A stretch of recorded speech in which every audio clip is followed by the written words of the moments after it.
Assalamualaikum warahmatullahi wabarakatuh. Perkenalkan, nama saya Ivana Pinda dengan NIM 2571004. Saya dari kelompok 2 dengan dosen pengampu Ibu Tika Meldina MPD. Saya di sini akan menjelaskan mengenai identitas nasional.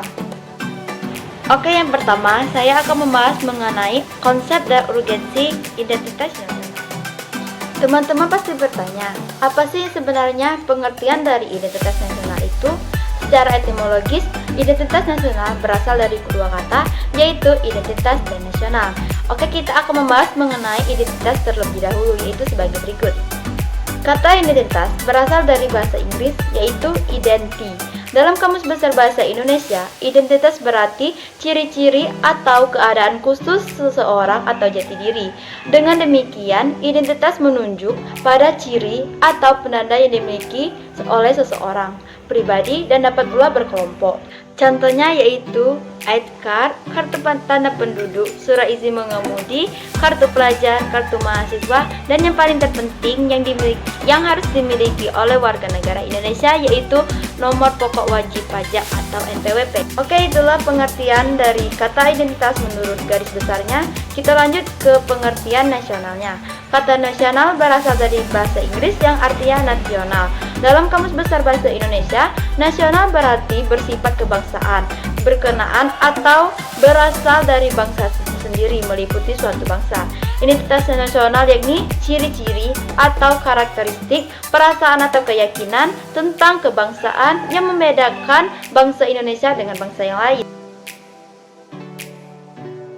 Adapun yang menjadi ciri atau karakteristik yang membedakan negara Indonesia dengan negara yang lain yaitu Dasar Negara Republik Indonesia pada bab 15 tentang bendera, bahasa, lambang negara, serta lagu kebangsaan Indonesia pada pasal 35, 36A, 36B, dan 36C.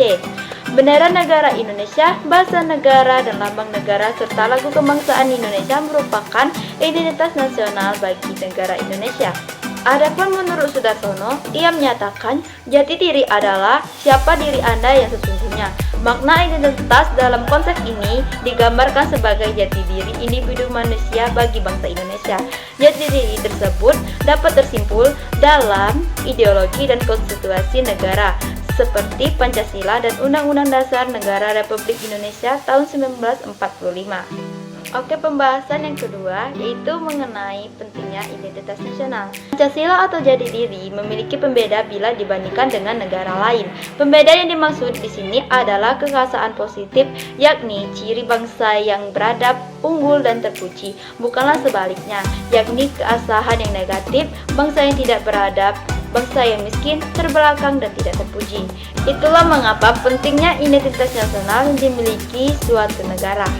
Oke, pembahasan kita yang ketiga yaitu mengenai sumber historis, sosiologis, politis tentang identitas nasional Indonesia. Sebelum kita ke sumber-sumber identitas nasional itu, kita ke jenis-jenisnya terlebih dahulu. Yaitu jenis identitas ada dua. Yang pertama identitas primer dan yang kedua identitas sekunder. Yaitu yang pertama identitas primer. Identitas primer dinamakan juga identitas etnis, yakni identitas yang mengawali terjadinya identitas sekunder. Yang kedua yaitu identitas sekunder, yaitu di mana identitas sekunder ini dibentuk atau direkonstruksi berdasarkan hasil kesepakatan bersama. Oke, kita akan menjelaskan mengenai sumber-sumber tentang identitas nasional di Indonesia. Yang pertama secara historis, khususnya pada tahap embrionik, identitas nasional ditandai ketika munculnya kesadaran rakyat Indonesia sebagai bangsa yang sedang dijajah oleh asing pada tahun 1908 yang dikenal dengan masa kebangkitan nasional atau bangsa. Pada saat itu, muncullah kesadaran untuk bangkit membentuk sebuah bangsa. Kesadaran ini muncul karena pengaruh dari hasil pendidikan yang diterima sebagai dampak dari politik etis. Identitas nasional ini bersifat buatan dan sekunder.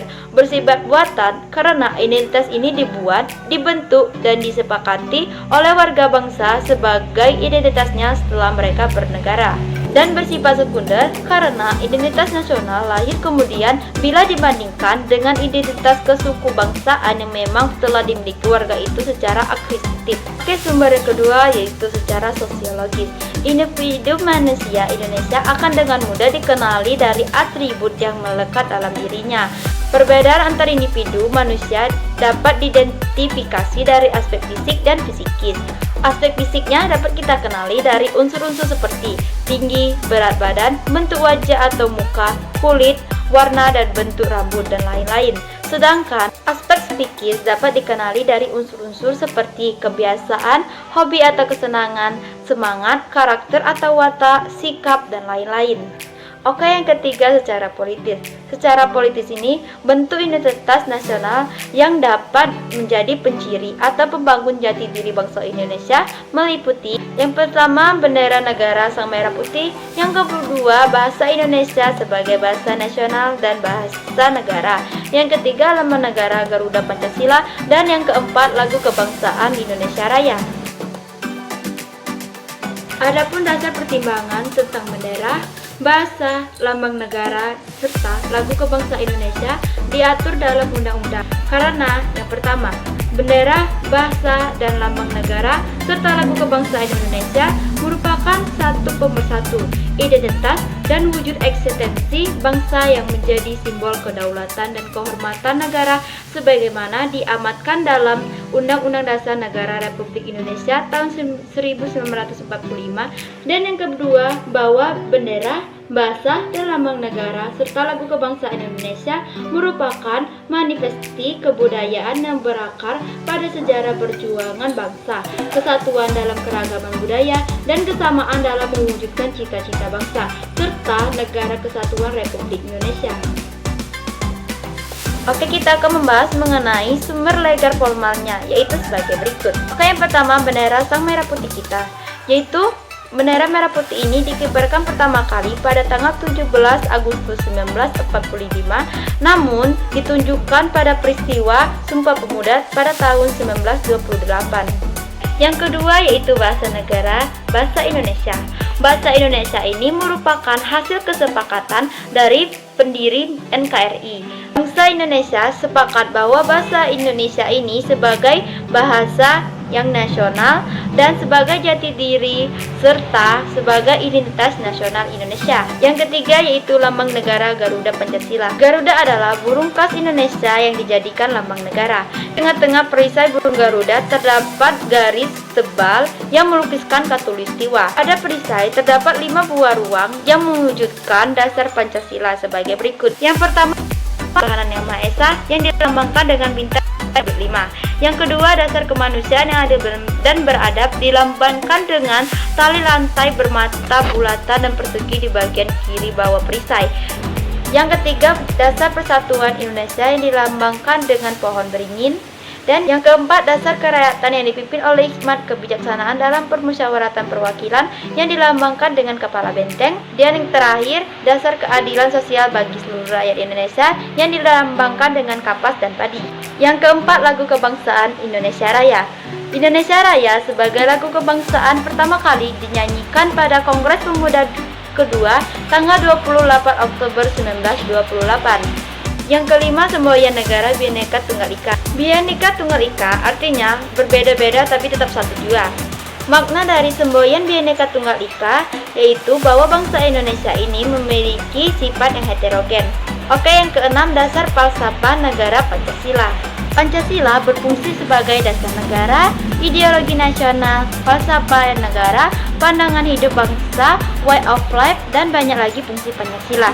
Dengan kata lain, Pancasila sebagai identitas nasional memiliki makna bahwa seluruh rakyat Indonesia seyogianya menjadikan Pancasila sebagai landasan berpikir, bersikap, dan dalam kehidupan sehari-hari.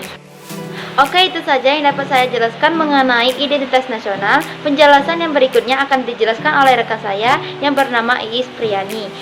Jika penjelasan saya ada yang tidak teman-teman pahami atau mengerti, boleh bertanya langsung atau bisa melalui komentar. Dan semoga video dari saya dapat bermanfaat bagi teman-teman sekalian.